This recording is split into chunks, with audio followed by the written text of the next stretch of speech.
We're here on Lovell Street, just south of Crowley, where Acadia Parish deputies are responding to a fatal hit and run that happened at about 8:30. Joining me now is Sheriff KP Gibson. According to the Lafayette Fire Department, 13 people sought medical treatment for being exposed to that hydrated lime substance, and he was charged with 3 counts of simple arson of a religious building. Lafayette Parish Sheriff's Office confirms that Jackson was arrested in connection with a rash of armed robberies at Dollar General stores in the area, as well as his mother's burial place. There's a crack in that, and now church officials are trying to figure out what happened. Take a look over here. We've been parked here for about an hour and a half, and as you can see, the snow is just accumulating on top of our car. Yeah, a helicopter is patrolling the area looking for that suspect who police are calling armed and dangerous. The school board president Gene Broussard abruptly said he was resigning. This is located in the 1000 block of Robley Drive, and it appears that the police investigation is centered around that police unit back there. President Trump arrived here in Air Force One at Chennault International Airport in Lake Charles, and the best part about the whole deal is that fares are starting at $39. Before the New York Times article came out, they had 110 students.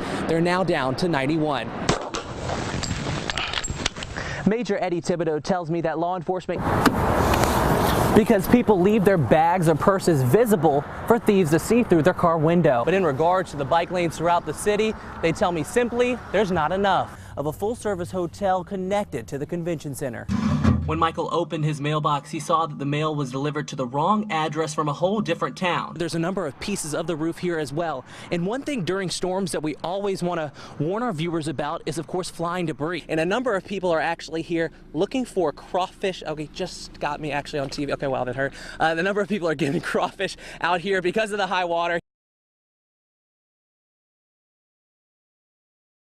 Friday morning, 37-year-old Heather Mouton was killed in a tragic case of domestic violence, leading Crowley police to investigate their first homicide of 2018. He took her away from me and her children, 3 beautiful children. Fighting to hold back tears, the mother of Heather Mouton is speaking out against her daughter's ex-boyfriend, Demetrix Savoy. Crowley police have arrested him in connection with her murder. And they reserved him yesterday, so he put it in his mind yesterday he was going to do it, because he figured she's not going back, because she told me she was not going back.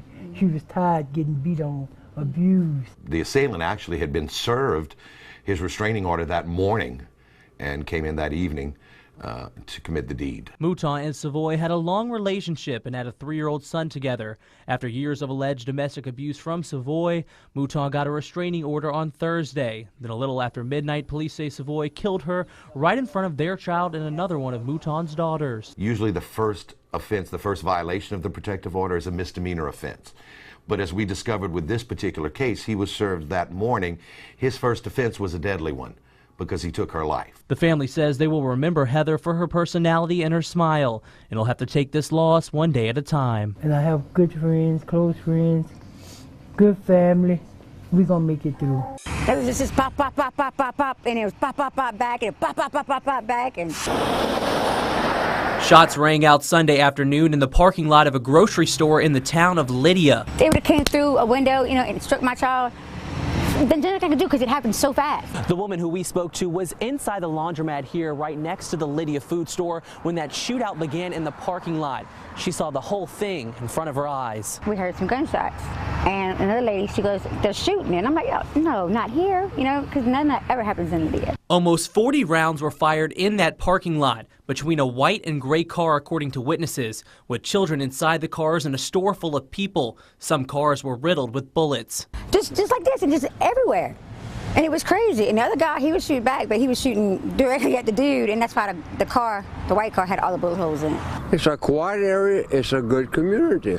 Alan Landry lives nearby and frequents the Lydia food store every week. He says incidents like this give a bad reputation to gun owners.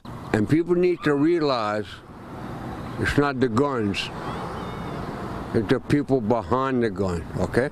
My worst fears are stray bullets and tornadoes, because those things you can't predict.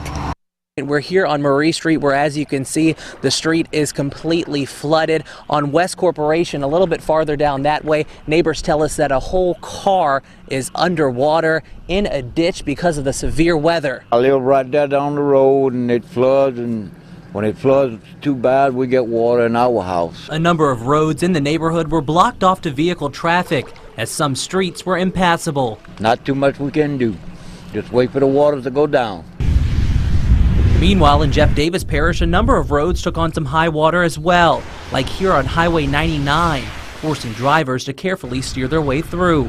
I definitely turn around in this small car because I had another car that was a compact vehicle that I flooded out. Some residents took full advantage of the crawfish ponds overflowing and the water coming into the street, bringing these crawfish, which they say now is dinner. You ever heard April showers bring Mayflowers?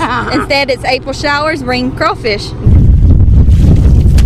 They've done dug out about 5 sacks out of this one little hole right here.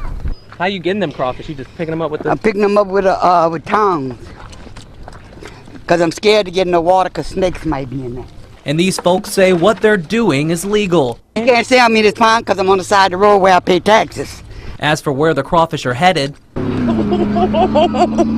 pot and then boil them. Eat them. We're going to eat them. We're going to boil them tonight. I think it's safe to say only in Louisiana. Reporting for KLFY News 10, I'm Lester Duhé. It's just a constant fear that I'm going to have to come scoop someone off the ground. Deneen Constantin has lived on Section Avenue in the El Chapuis subdivision in Rain for 25 years now. This has happened in the past couple of years and it's just escalated. Constantin and her neighbors have had problems with all-terrain vehicles, loudly racing up and down her road at all hours of the night. She says it's sometimes as many as 6 or 7 at a time. Babies, it's no helmets. I've never seen one with a helmet on. Even with an infant in their arms. Never one with 4 people on it. I've never seen any one of them with the helmet. Look, we're not trying to take fun away from anybody. We're just trying to say be reasonable about what you do. The sheriff's office says they're getting most of their complaints about children driving those four-wheelers in the street, cutting off other vehicles, and almost getting hit. And that's where the concern comes in. I mean, you know, it doesn't matter what age they are, they're still not, ATV is not meant for a roadway. It's not licensed. Acadia Parish deputies have begun citing drivers over 17 caught using the ATVs or four-wheelers in the streets. Children under 17 are cited and then brought back to their parents. What if I don't see them and I back out into a four-wheeler? You know, that's not technically my fault. They're not supposed to be on the roadway, but I'm still going to feel bad. Sheriff Gibson says they will start impounding the four-wheelers if necessary, saying it's an ongoing safety issue. The last thing we want to do is be out there writing our citizens tickets for this, but we really need them to start complying because it's becoming an issue and somebody's going to get severely hurt. Now, the sheriff tells me the Federal Farm Act does allow farmers to use ATVs in a certain radius around their farm, so you can use them there or on your personal property, just not on any public roadways. Lester Duhé, KLFY, News 10.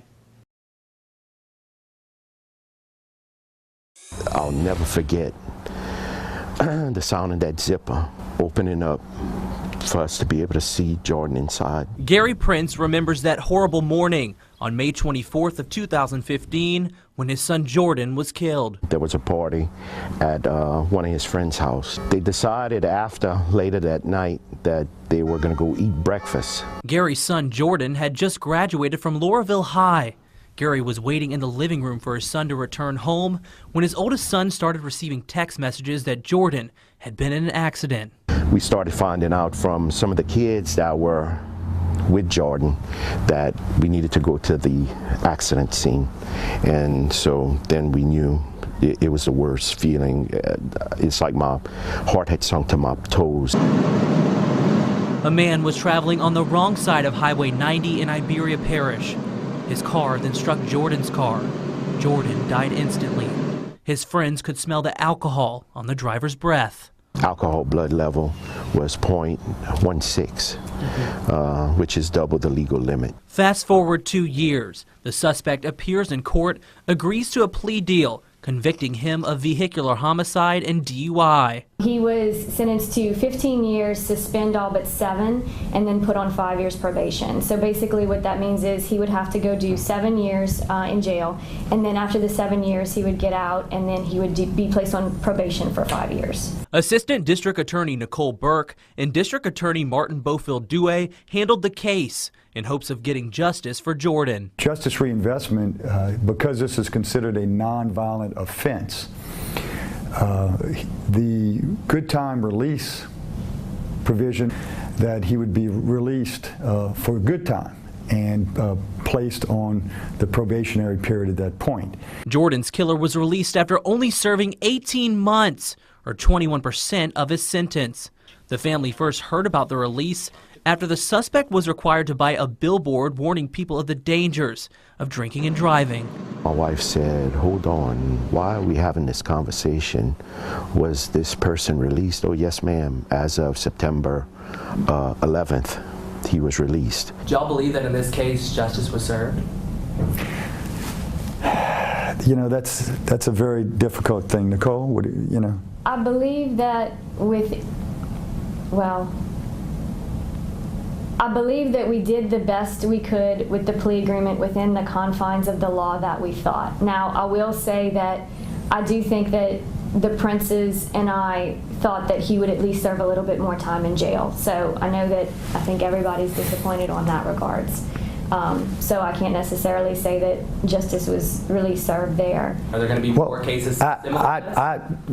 Yes, there will be more cases similar to this. Gary believes justice was not served for Jordan. He'll remember his son as an avid outdoorsman. Jordan loved to fish. With a great sense of humor and someone who was supposed to carry on his legacy. Gary now hopes others won't drink and drive, so they never have to understand the pain he feels every day. Like any young person, you know, you think about dying, you're scared to die. It's not a thing about being scared to die anymore. It's, I know I'll be able to see my son again. I miss him so bad. The suspect was released early because of the Criminal Justice Reinvestment Act that passed through the state legislature in 2017. It should also be noted that if his blood alcohol level would have been 0.20 instead of 0.16, the crime would have been considered a crime of violence, and he would have had to serve at least 70% of the sentence instead of the 18 months. The suspect's release date was also pushed up because he got a number of credits while in prison. Lester Duhé, KLFY, News 10. Parents of students who attend Southside High in Youngsville attended a town hall meeting tonight over possible rezoning in the future. Now, there's a new restaurant coming to the old filling station this fall, and some are optimistic that this will ignite development in the area. At the Governor's Office of Homeland Security and Emergency Preparedness, they've activated their crisis action team as the state monitors those two potentially dangerous weather situations impacting Louisiana over the next several weeks. You guys are going to keep an eye on that, of course. A substitute teacher in St. Landry Parish has been arrested and charged after she allegedly had sexual relations with two high school students. The Vermilion Parish School Board is under investigation by the District Attorney's Office. 15th Judicial District Attorney Keith Stutes issued subpoenas to some current and former school board members and the school superintendent.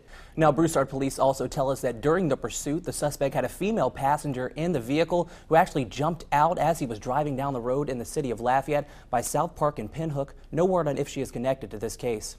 Welcome back. The time now is 7:20. Well, the redevelopment of downtown Lafayette continues, and with that comes the need for parking. The Buchanan Street parking garage was recently condemned. News 10 anchor Jeff Horchak explains what's next for the structure.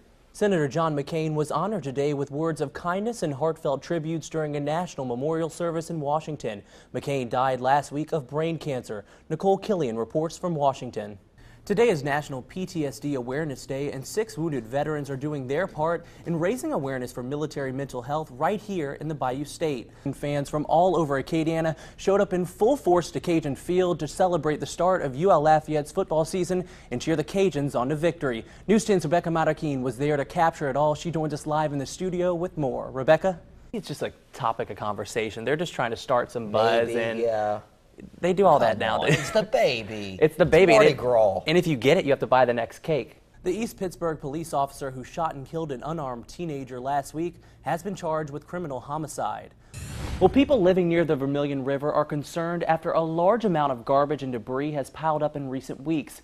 News 10's Dalford Jones tells us what's being done about the problem in this Dial Dalford report.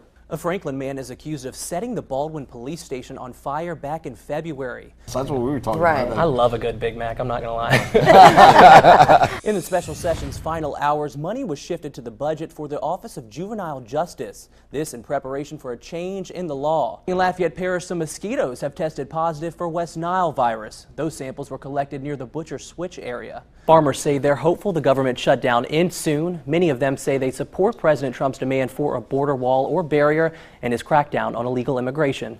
And my school, Loyola University New Orleans, has never lost a football game because they don't have a football team. So they're undefeated forever. There you go, undefeated forever.